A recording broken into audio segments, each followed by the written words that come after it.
Hi everyone, Mark Frederic, the charcuterie anglais. Try and keep this brief. How best to horn your knives. So not to sharpen them, but to horn them. And that's with using a steel.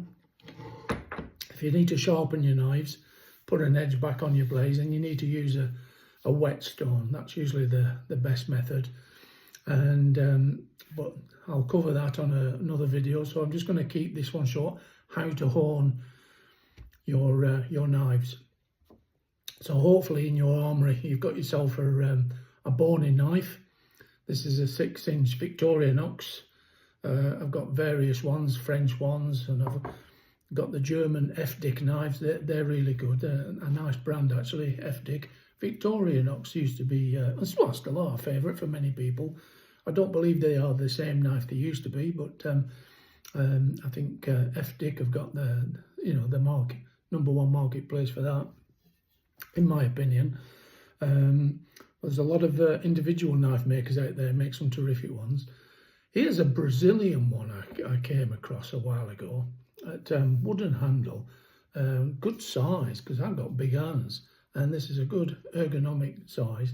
And the beauty of this, it's almost French style in shape, unlike the British butcher's knife, steak knife. It's got a bulbous end, or bull end, and which again made by Dick, and other companies. But this Brazilian one, by the way, I'm not sponsored by any of these companies, so this Brazilian one, I can't even remember the name now, to be honest. I'm just looking on the blade. No, can't even see a brand name, so I don't even know. But I remember it being Brazilian, and it's got these what we call scallops in the blade.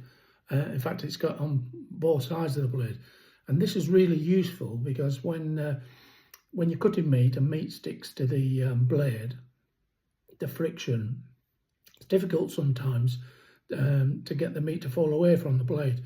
But because you've got these scallops, you then get air in between to break the contact between the blade and the meat. So that means your meat can fall away quite easily, especially cold meats. Cooked cold meats work really, really well. And this Brazilian one, French style knife, they like the pointed ones. They do a lot of work. They trim in France, like particularly with beef, they trim everything off. Unless it's meat, it comes off, so the lot, gristle, fat, sinew, whatever, it just, every single piece comes off like French style cookery. And then they'll wrap it, with fat, do some barding. So here's a steel. I got this steel given to me by my uncle, my favourite uncle, who, God knows how many years he's had it. But we're trying to think how old this actual steel is, and we taking a guess. It's got to be 60 years old plus. Just working back how many years I've had it and how many years my uncle had it, and that's all we can attribute it to. So they don't make steels like this anymore. I mean, look at that. It looks like a beech handle, but I'm not certain. It looks like beech. But beech is normally very good for like an antiseptic style, wood. So, but yeah, but it doesn't have a very big guard. And this is the reason why I wanted to make the video. So for those it's not for you experienced butchers. You've been doing it long enough. You can do everything blindfolded, behind your back, bloody, in the leaping frog position and everything. I know how good you are, because you all show off on YouTube anyway, sharpening your knives. So this video is not for you, but let's show some respect to the young guys coming in and young ladies, to the young people, as to just a way of how you can sharpen your knives. So of course you see the old school boys, butchers, they do it this way. right? And they can do it very fast, and it looks really cool.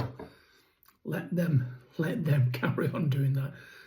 You can't change them. But if you're new to the game, all right, I want to encourage you to do it a safer way, and that's to hold your steel like this.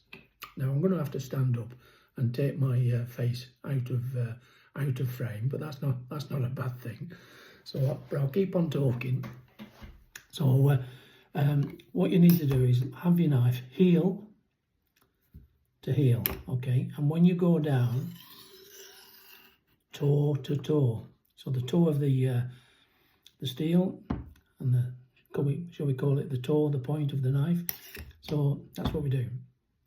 But we also need to come out 20 to 30 degrees.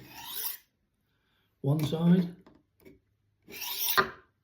okay, again, 20 to 30 degrees, come out like that. Heel to heel, toe to toe, so that's what you do.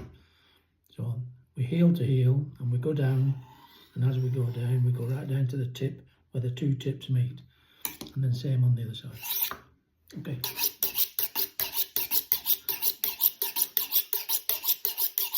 Now you can put this into slow motion if you wish.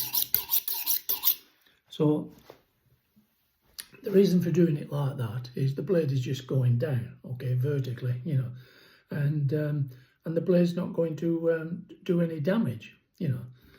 And the old boys, well, nothing wrong with my method, you know. But and there isn't anything wrong with that method. When you come to a big knife and you've got a small guard, what's going to happen if you miss that guard? An accident's going to happen. Let me show you one. So I've got half a bloody thumb missing. So the safest method, instead of going like that with a big knife, especially the big, you know, British style butcher's knife with a bulbous end. Okay, let me stand up again. Okay, again, hold it vertically, and of course, like these steels, they look like they grip on a beer pump, don't they? In the boozers, in the British pubs. So drawing beer, like for drawing beer. So again, heel to heel, 20 to 30 degrees, and then down to toe to toe, point to point. Same on the other side. Okay, it's usually easier when you do it faster. So once you get that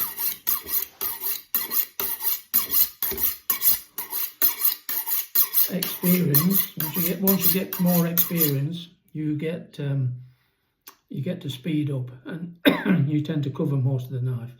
But this one's quite a long blade, so if necessary, just come back and do the front end. But normally it's heel to heel, toe to toe. All right. Oops. I'm looking at the camera instead of looking at what I'm doing. All right. So there we are. That's the easiest way, and probably the safest way if you're a newcomer to the trade, to learn how to sharpen your knives. Now, when I'm actually on the job, I've actually got my point of the steel on top of my meat. All right, so I'm not doing it on the table.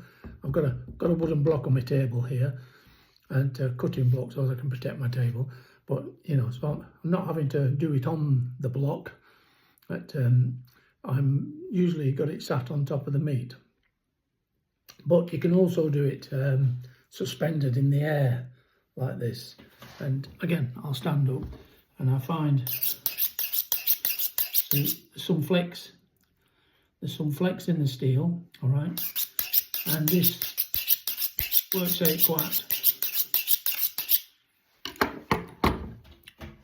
quite a good system. So you don't have to have it rigid on the block all the time. You can have it on the meat, so you just got a bit of flex up and down that way, or you can have it totally suspended in the air, just like I showed there, and do it that way.